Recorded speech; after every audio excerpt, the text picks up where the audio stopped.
Pen testing for pre-noobs. Hello everyone. Welcome.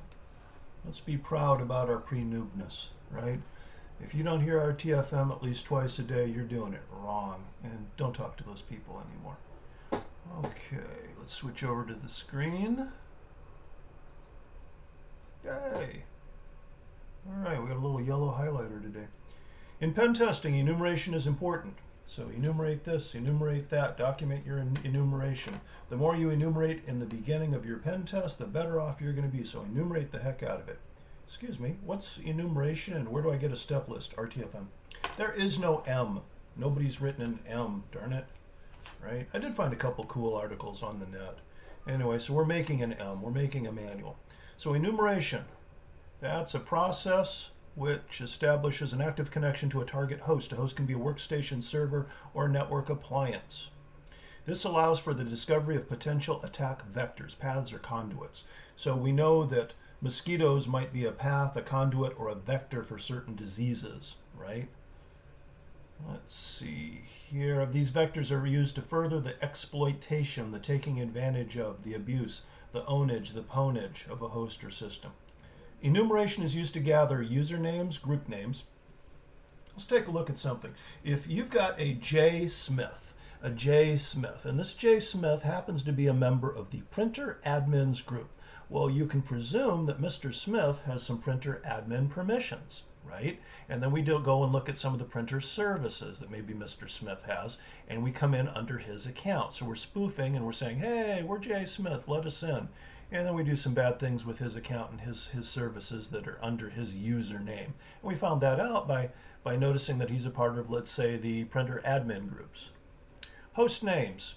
To know a name is to have power. That idea is about 5,000 or 6,000 years old at least, right? So if you know the name of a person or an item, supposedly you have power over that. So let's say you've got a mechanic and he doesn't know the difference between, I don't know, a carburetor, a muffler, a fuse, a spark plug. He doesn't know these names. Well, you got no power over the car. Or if you go into a mechanic shop and they sell you a connipity pin for $15 and you don't know what a connipity pin is, well, you just bought them beer. And they're laughing as you walk out the door. Don't buy any connipity pins. Anyway, if you know the host names, you have more power. So if you know that the machine has a common host name, by common I mean like plain English, right? Like, what would workstation be? Workstation could be abbreviated as WS, right? You could say WS, you could say, let's type one in here. Let me see if I can type. All right, let's give it a host name. And the host name is workstation. How about a minus or an underline? How about a minus? There we go. Workstation, accounting, and let's call this third. We can just do 3. So look, we got a workstation for accounting, and that's workstation number 3. Well, that tells us something.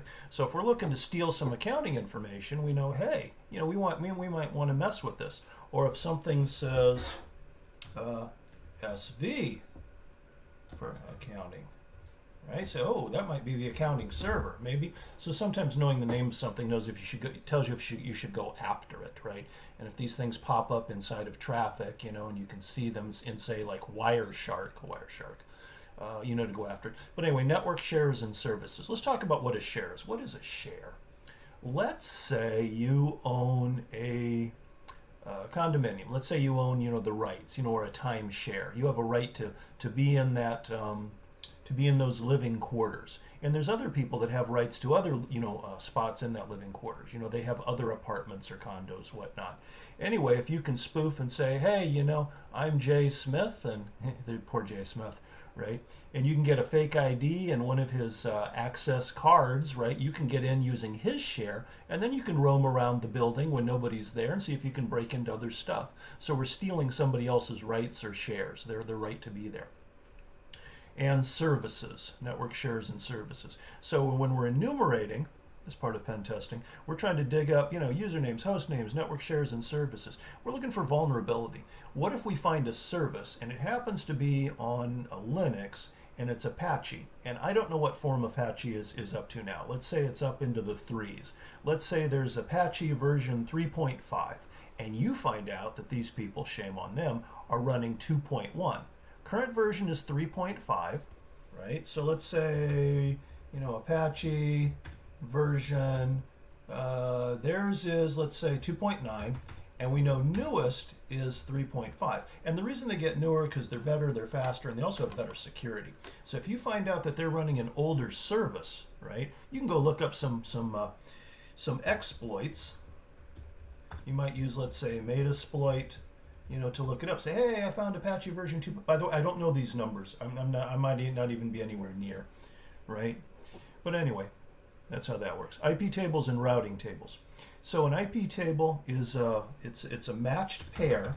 IP table. So IP 35.16.22.04. Is there? I don't think there's a 0 in there. And that matches to, can I do a colon? Let's find out. Bing.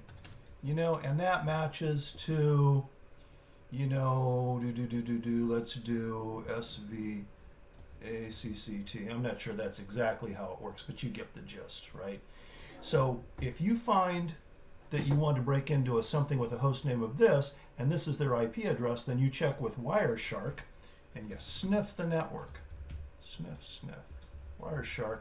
And every time you see 235.16.22.4 pop up, you go, hey, somebody's getting into SV account. And you can see what strengths and weaknesses and what's going on and who it's accepting traffic from. And maybe you can spoof, the friendly IP. Maybe there's a friendly IP over here that this one trusts. You say, hey, I'm coming from this guy. You know me. Let me in. Okay, service routing tables. Routing is how you get from A to B to C. It's how is it routed. Like if you're driving into work, you might not take the interstate because it's very crowded. You might actually drive through the city. That might be a better route for you that day. But anyway, if you know the routing tables, you know the stops along the way and places you can mug the poor driver here as they're coming through. Anyway, routing tables provide useful information. Service settings. Number one, somebody should harden the servers and the workstations by turning off unneeded services. There were versions of Linux that when you installed Linux, it automatically installed and turned on Apache and some of these email servers, and it wasn't even needed. So if nobody knows they're on, nobody's maintaining them and patching them. Anyway, you want to take a look at the service settings. What does it take to get in? Are they running old services, right? Audit configurations. That's about the 4th time I've looked at that. I still don't know what that is. We'll look that up later. Applications. How about applications? Let me go back one, put an S in there. So is it Adobe that does Flash? That's an application, right? That provides video and animation, right? And if you're taking a test through a university and they say to take this test, you have to enable pop-ups and also turn on Flash. I don't want to turn on Flash. Well, it's required to take our test, so you turn it on. And hopefully it's a school computer and yours isn't vulnerable, but if not, turn it back off. Anyway, if you know what applications are running, you know their vulnerabilities and how to break into them. Banners. A banner is, hi, I'm so-and-so. And it might be, just imagine a page of text like this. And it gives maybe the computer name, maybe its IP address. Maybe you get a banner that says, and I don't know how to do graphics, but we'll try. Hey, how about Kansas State University campus, it'll probably have a silly name, campus computer system, whatever. And if I can do that, I can do stuff the other way. There we go. But there might be like a welcome campus, and it might say the name of you're on server, SVKS student. Or it might say admin. It might have an IP address. Might be an internal IP address. Might be an external. We don't know. Let's give it an internal IP address for right now. It's probably going to be a 10 dot. And it's a server, so it'll be on the low end. So it's giving you information. That's a banner. So when you log in, it gives you stuff. It tells you stuff about it. By the way, this happens in the real world. Let's say you accidentally dial up a pizza shop. You dial up Joe's Pizza. You tried to call your friend, but you're off by a couple digits, and you called Joe's Pizza. What do? They give you a banner. Hey, thanks for calling Joe's Pizza. Did you know we still have that 2-for-1 deal going on? Can you hold, please? They always ask you to hold. Now, what do you know? You know you called Joe's Pizza, and even if you don't know what you dialed, you can go through your phone and do the history on your phone, right? So if you're looking to steal some dough, you know there's a Joe's Pizza locally, and you can probably, backtrack and look up their internet, look up their address on the internet, and you can go steal some dough. Anyway, banners. SNMP and DNS information, simple network management protocol. That sounds like command and control to me. And domain naming services or servers, right? So you're matching names or host names to IP addresses. And every piece of information leads to something else. So there's laws and regulations on, there's laws and regulations on enable. Hey, my smiling face. Laws and regulations on personal information. So personally identifiable information, right? So PII. So here's the thing. If you're a company, you don't want to collect somebody's PII and then not secure it. Let's go back to the other screen here. We're tired of looking at me. So let's talk about PII. PII is personally identifiable information. That could be first name, last four of social. Those would actually be, right, stuff like that. Maybe address, right? And here's the thing. Let's say you find somebody's, last four of their social. And they have a first and a last name. I'm not going to type this whole thing out, right? And then someplace else you find the last four of their social and their address. And someplace else you find the last four of their social and the name of their bank. Now here's the thing. One company only had the last four of the social, the first and the last. But another company or another database had their address. And you see, this is, what do they call this in database? Is that a key field? Is that what they call them, keys? Where you have one piece that's the same, and then you can say, hey, obviously I could take this address and move it up here. And the key is the same, so I can take the bank and move it up here. And you collect all this stuff. Now you can do the same thing. By the way, that's personally identifiable information, and there's laws and regulations on that, and fines and fees. If it gets released, or hacked. So you can go through when you're enumerating, you might find this, WS account 3 under host name. And okay, this one that we're looking at in this building is this. Then later on you find out that it's got some network shares. Now remember, this is WS account 3. So instead of 8182 as the last four of a social, it might be a host name here, and then a host name listing a share, and then the host name with an IP, and then the host name and what it's got. So basically what you're doing is you're pooling this all together. So you only have one computer or host, but you find out all this information. Its IP address, its host name, its location in what building, what services it has, right? And you're creating a profile. So this is almost like the FBI going, okay, so this killer we're looking for, so you say he was a Caucasian male, all right? And somebody else saw him, and they said he's over 50. Hell, I'm describing myself now. Anyway, look out for me. Anyway, so as they gather information from different sources, they might give it to an FBI sketch artist, and they draw up a picture, right? Based on one piece from this person, two pieces from that person, another piece from another person, and you pool it all together, right? And then you've got a profile, or you might say they've been enumerated. Cool. And what are we looking for? We're looking for shares and services. IP is how you get to it. Shares and services running, and then weaknesses, so that you can break in. You also want to know who it's connected to, right? Because you break into one, you can infect the whole bunch of them. All right, what else we got? So enumeration, this big step in pen testing, can be performed on something called NetBIOS. Basic input-output system? I'm not sure. I'll have to look that up. NetBIOS. Anyway, simple network management protocol, LDAP, lightweight directory access protocol, network time protocol, simple mail transfer protocol, domain naming system or service, Windows, Unix, Linux. Some of these are services and some of these are OSs. So you can enumerate those things. What is enumerate? You find out their IP address, their username, their group name, who they're friends with, what services they have. We're gonna enumerate the heck out of these things, right? Okay, but let's back up. So let's say that enumeration is step 2. What would be step 1? Footprinting. So let's do, I'm allowed, can I enable a camera? I'm allowed. Can I enable, oh, I think I have the webcam actually enabled right now. Okay, get the keyboard so it doesn't fall. Alrighty, so this is a concept. Can I draw on a whiteboard for a little edumacation video? So if we say, now I only get to see a small sliver because I wasn't smart enough to put a book underneath my camera. Yeah, we weren't that clever yet. Can I tilt the camera? Ooh. God, this is all bass-ackwards. I didn't swear. I said bass.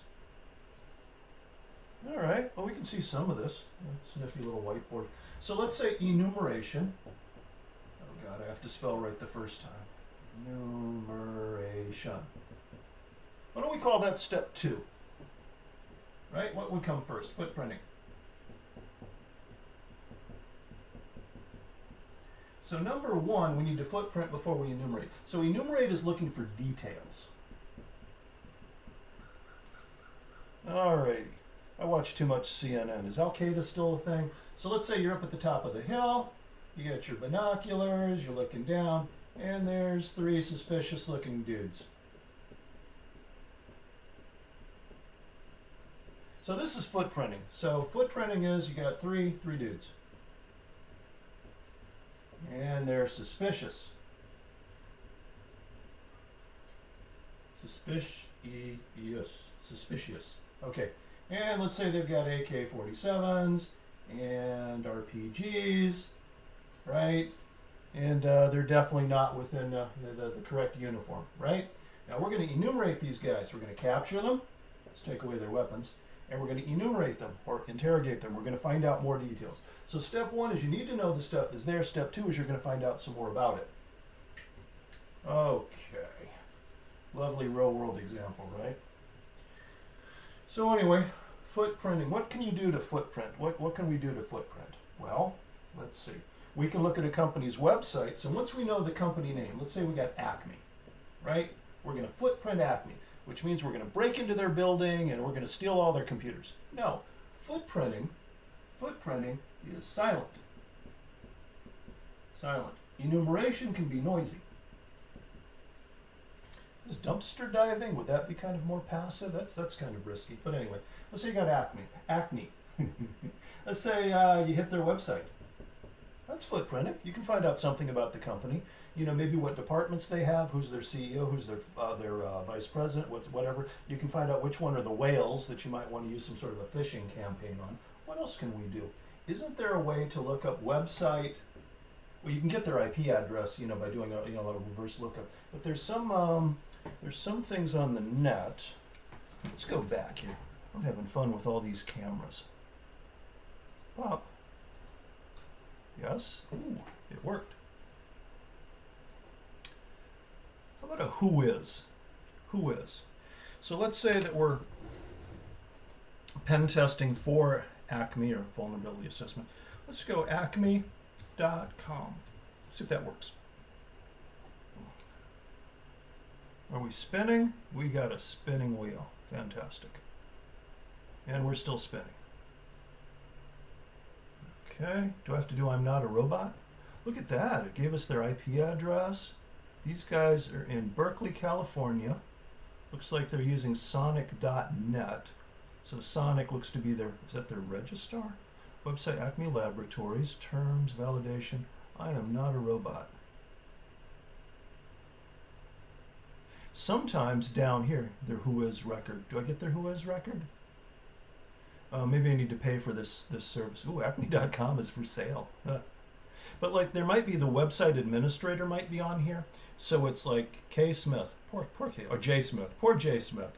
So it's J Smith, it's the name is like J Smith, James Smith, and it's like J Smith website hero dot acme.com, right? And then you can do some public searches for J Smith website hero. Let's just give him a Gmail. J Smith website genius at gmail.com.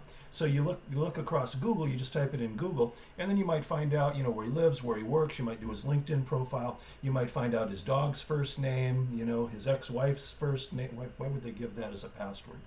Nobody would ever guess that, right? Maybe his kids, whatnot. But anyway, you can do like a profile on the dude and then find out things he might use for a password if he's being stupid. I'm just saying this is part of like footprinting and looking things up. I don't think this would be enumeration yet.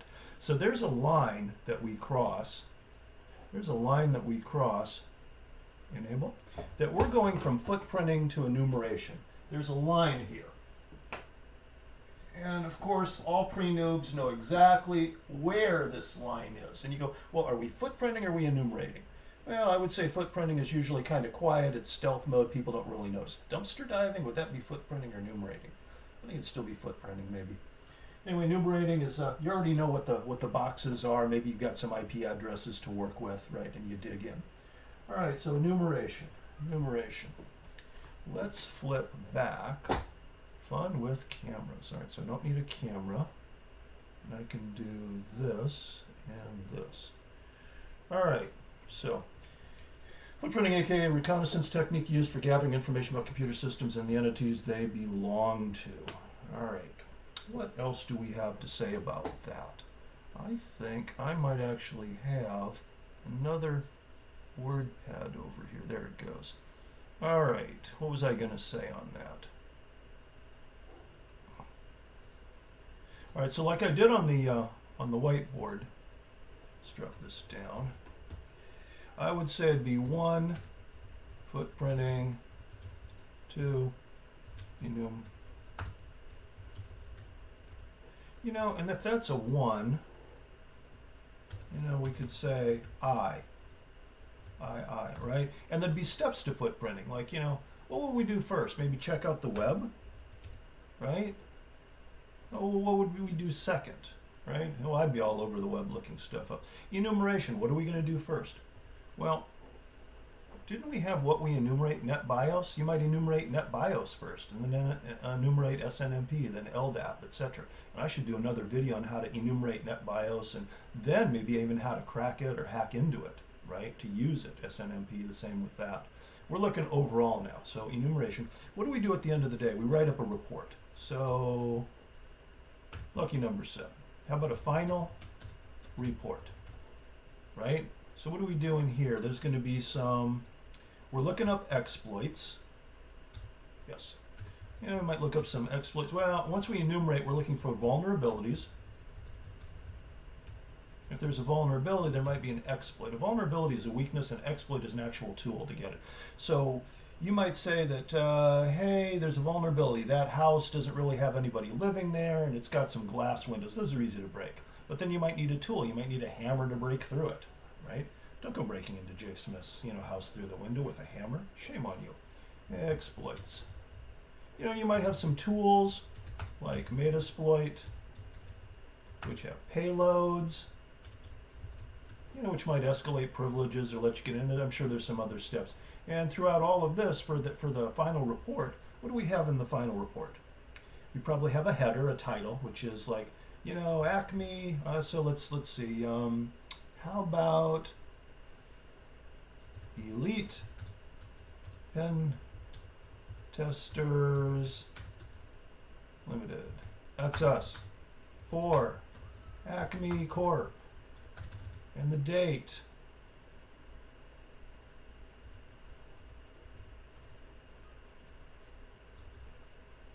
Yeah.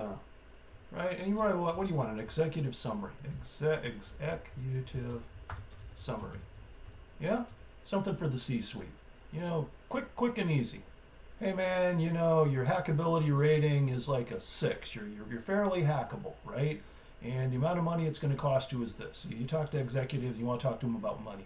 What are the risks? And you're going to violate the GDPR. You're going to violate giving out personal, information on European citizens, and there's big bucks for every record that gets released. It's going to cost you some money. Here's what you need to do.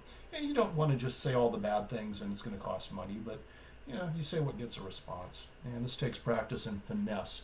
So I'm sure that with any major hacking company, there's going to be people that are better suited to talking to C-suite people than us techs, right?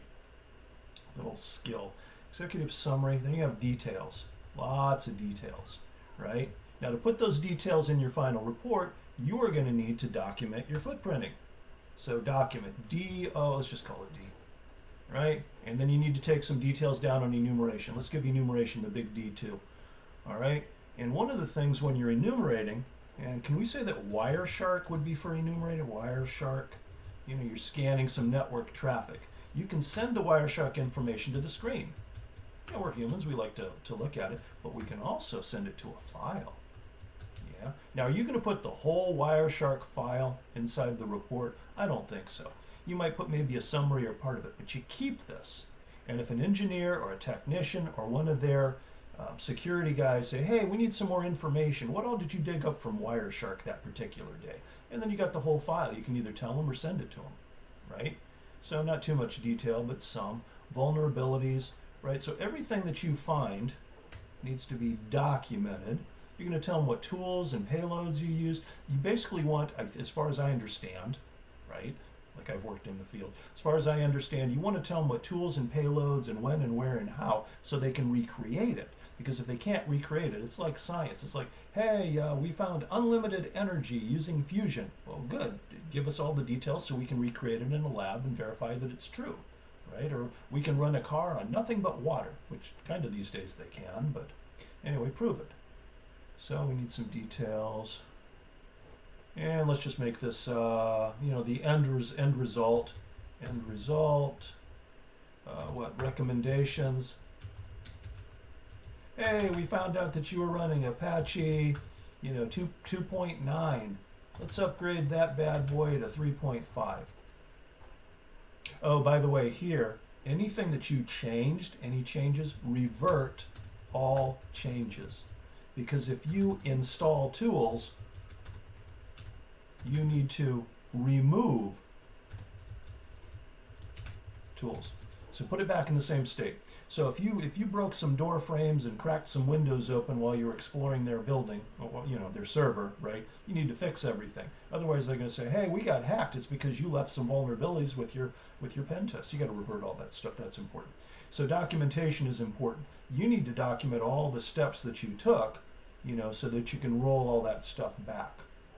All right, let me take a look at my notes on this other side. Details, record volumes. We did some stuff. So for the next video, I could probably get into, what is NetBIOS? How do you check to see if it's running? And I think to see NetBIOS, don't you have to have file and printer sharing turned on? Some of this stuff you have to have certain services turned on for them to kick off, right? And then we'll look at maybe some exploits.